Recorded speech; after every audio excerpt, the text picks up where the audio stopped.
कोण सांगणार? Why we celebrate the birthday? Anyone? हात वर करायचा ज्यांना माहिती. आपण बर्थडे का सेलिब्रेट करतो? नाही माहीत? तुमच्या जन्माच्या वेळेस, तुमच्या जन्माचा तो फक्त एकच दिवस असते ज्याच्या रडण्यावर असते, ते तुम्ही रडत राहता त्यावेळेस असते. बाकी नंतर पूर्ण आयुष्य संपते, पण तो दिवस तुमच्या आयुष्यात कधीच येत नाही. ज्यावेळेस तुम्ही रडता त्यावेळेस तुमची आई असताना तुम्हाला म्हणजे पाहायला भेटेल. ते एकच दिवस असते. त्या दिवशी काय होते? तुम्ही रडता पण तुमची आई असते. का असते?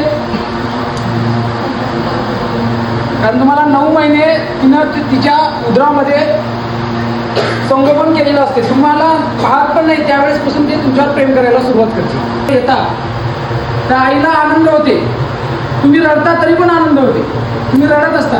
जन्मल्या मूल काय करते? लहान जे मुलं असते, ठीक आहे, त्याला काय म्हणतात? जन्म एक तर नुकतंच जन्मलेल्या बाळाला काय म्हणतात? नवजात शिशु. ठीक आहे, तो नवजात शिशु पहिले आल्याला अगोदर रडते, तेव्हापासून त्याचा संघर्ष चालू होते. तर कधीपर्यंत? जोपर्यंत तो मरत नाही तोपर्यंत.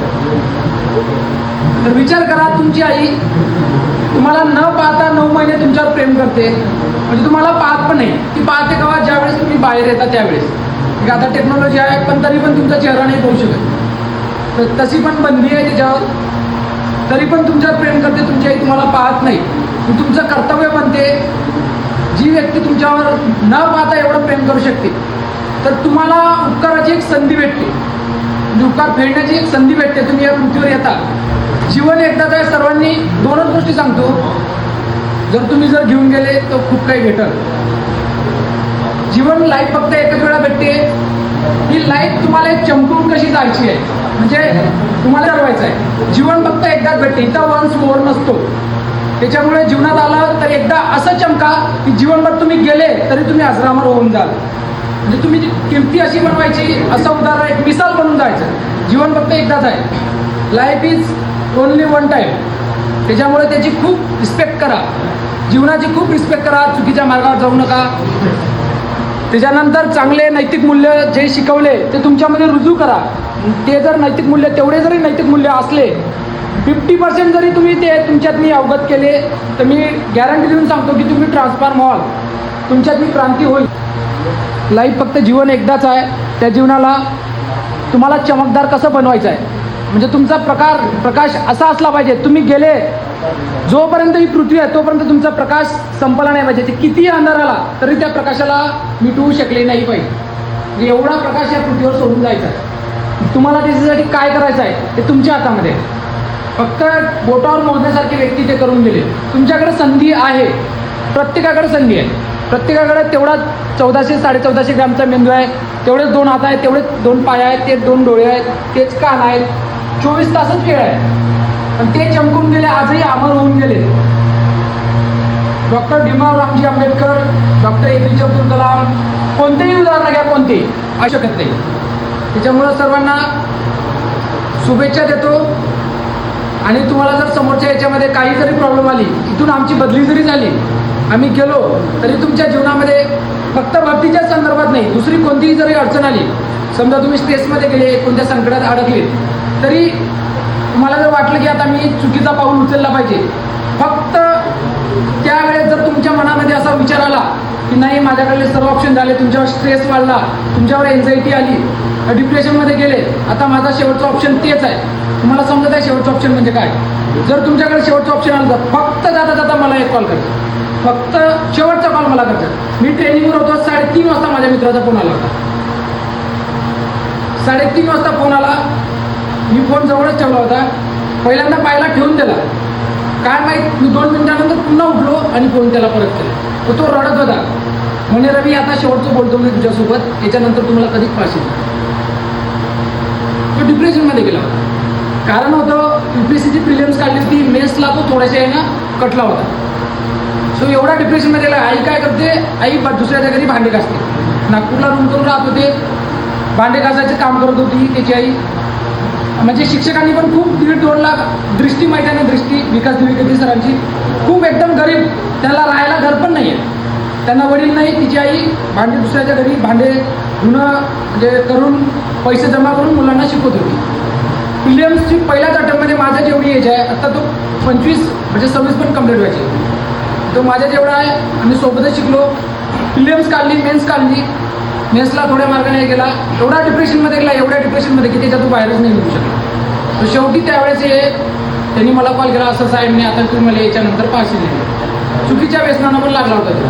डिप्रेशन आल्यानंतर माणूस कशाचा पण सहारा घेते, तो मग वाईन असो, सिगरेट असो, ड्रग्स असो, कशाचा पण हे घेते. तर तो त्या मार्गाने लागला होता. त्यांनी शेवटचा कॉल केला होता. मी त्याला एवढंच म्हटलं, ठीक आहे तू जा, तुला काय करायचं ते कर, फक्त मी 15 मिनिटं जे सांगतो ते ऐक, त्याच्यानंतर डिसिजन तुझा आहे. मी 15 मिनिटं बोललो. 2 दिवसानंतर तो मुलगा गावात होता. मी त्याने सजेशन दिलं, त्याने फक्त तसं केलं, त्याने डिसिजन घेतलं, तो मुलगा गावामध्ये होता.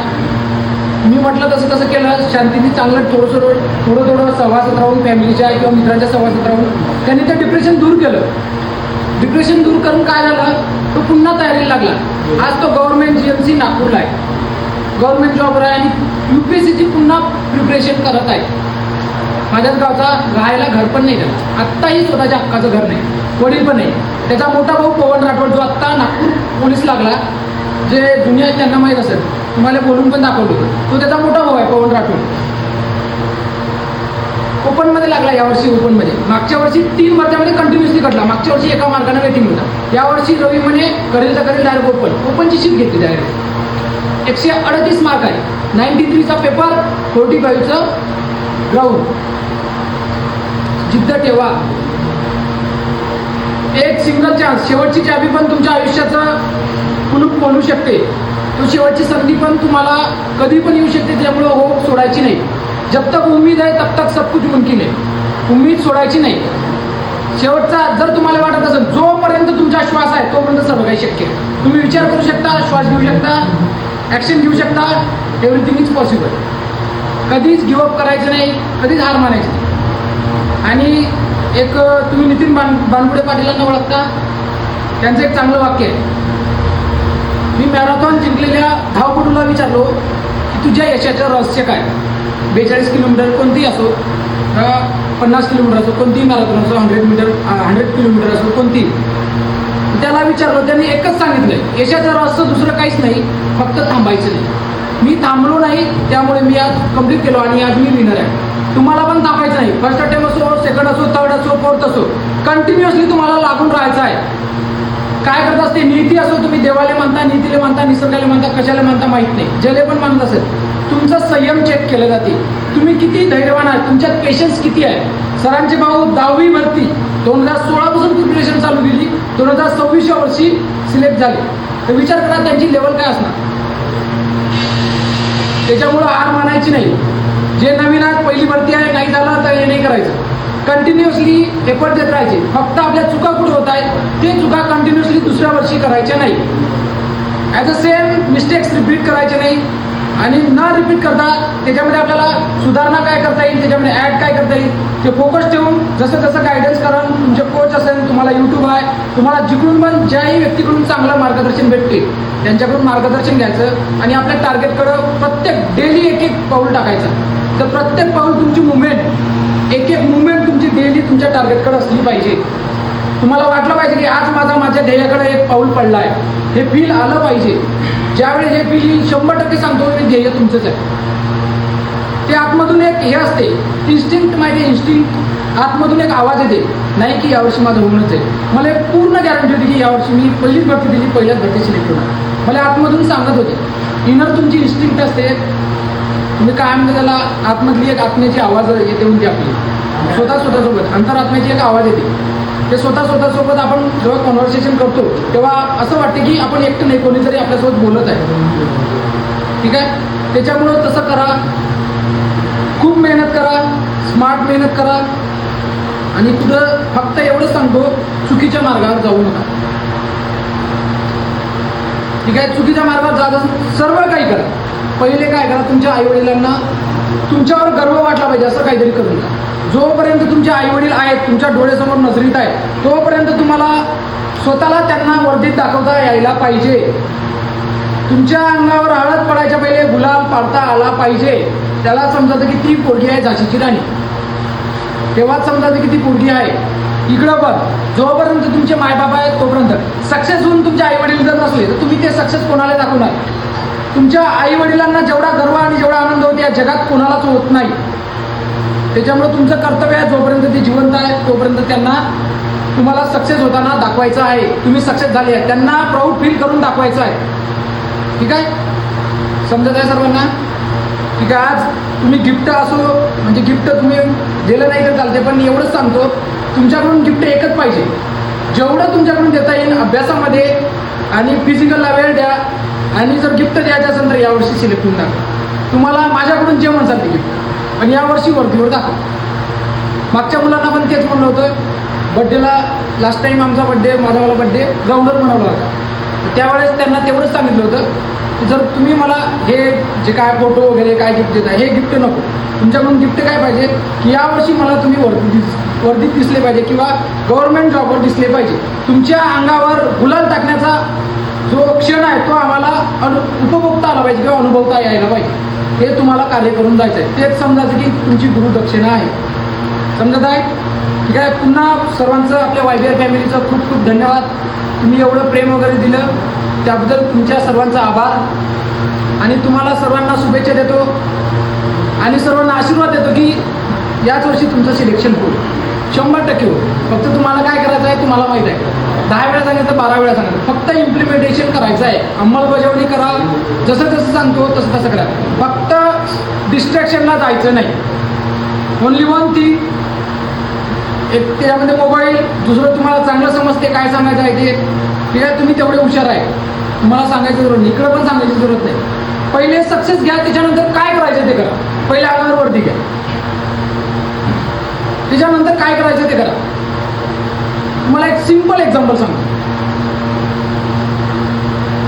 आत्ता जर घेतलं तर तुम्हाला समजा एक खजान्याची पेटी आहे. खजान्याची पेटी समजते, त्याच्यामध्ये सोनं चांदी हिरे भरपूर आहे. ठीक आहे, पण तुम्ही काय घेताय एकच त्याच्यातला सोन्याचा दागिना उचलत आहे. जर तुम्ही भरती म्हणजे वर्दी नाही न भेटता किंवा सक्सेस न होता जर तुम्हाला जर म्हटलं तुम्हाला एकच चान्स आहे की तुम्ही त्याच्यातला एकच दागिना घेऊ शकता. पण जर तुम्ही सिलेक्ट झाले, तुम्ही गव्हर्नमेंट नोकरीवर लागले तर तुमच्यासमोर 1000 पेट्या येणार. तुम्ही काही पण घेऊ शकता, किती पण घेऊ शकता. म्हणजे तुम्हाला कमी घ्यायचं आहे की नंतर समोर चालून जास्त घ्यायचं आहे हे तुमच्यावर आहे. आनंद करायचा असेल, एन्जॉय करायचं असेल तर कधीच कमी करायचं नाही. मी त्या म्हणजे विचारायचं आहे. जर तुम्हाला एन्जॉय करायचं असेल तर फुल एन्जॉय करा. अर्धवट कोणतंच काम करू नका. एन्जॉय करायचं आहे ठेवून त्या तुमच्या पुस्तक साईडला ठेवा, पूर्ण एन्जॉय करा. धड इकडं अभ्यासही नाही होत, धड एन्जॉय नाही होत. कोणतीही दोनपैकी एकच गोष्टी करायची. झोप घ्यायची आहे, पूर्ण झोप घ्या, रिलॅक्स व्हा. त्या तरी गोष्टीचा तुम्हाला फायदा होईल. अर्धवट गोष्ट किंवा अर्धवट ज्ञान कोणतीही अर्धवट गोष्ट तुम्हाला धोक्याचीच आहे. डायरेक्ट तुम्हाला सर्वांनाच माहिती आहे. त्याच्यामुळे या गोष्टीवर थोडंसं इम्प्लिमेंटेशन करा, अंमलबजावणी करा, त्या गोष्टी आचरणात आणा. आणि जे जे आम्ही सांगतो फक्त आदर आणि रिस्पेक्ट राहू द्या. आणि असं कोणतंच कार्य नका करू जेणेकरून आपल्या अकॅडमीचं नाव करावं. ठीक आहे, बाकी तुम्हाला काय मदत लागते आम्ही सर्व करायला. फक्त तुमचा रिस्पॉन्स पॉझिटिव्ह दिसायला पाहिजे. तुमचा रिस्पॉन्स पॉझिटिव्ह पाहिजे आणि तुमचा रिझल्ट जे रिझल्ट आहे आम्हाला वाटले की याच्यात इम्प्रूव्हमेंट होत आहे ते रिझल्ट भेटायला पाहिजे. बाकी सर्व जे काही मदत लागते ती आम्ही करायला तयार आहे. समजत आहे? ठीक आहे, पुन्हा खूप खूप धन्यवाद सर्वांचं.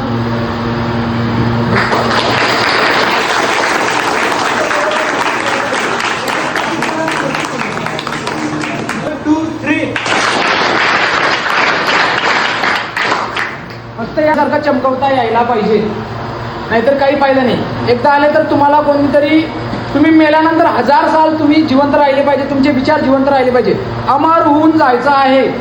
नाहीतर तुमच्यासारखे भरपूर आले, किती लाख दररोज किती लोक मरतात. ठीक आहे, त्याच्यामध्ये तुमची गिनती व्हायला नको. आलं तर असं मरायचं तुमची ओळख 1000 साल असली पाहिजे. एक मिसाल बनायचं, एक उदाहरण बनून जायचं. ठीक आहे,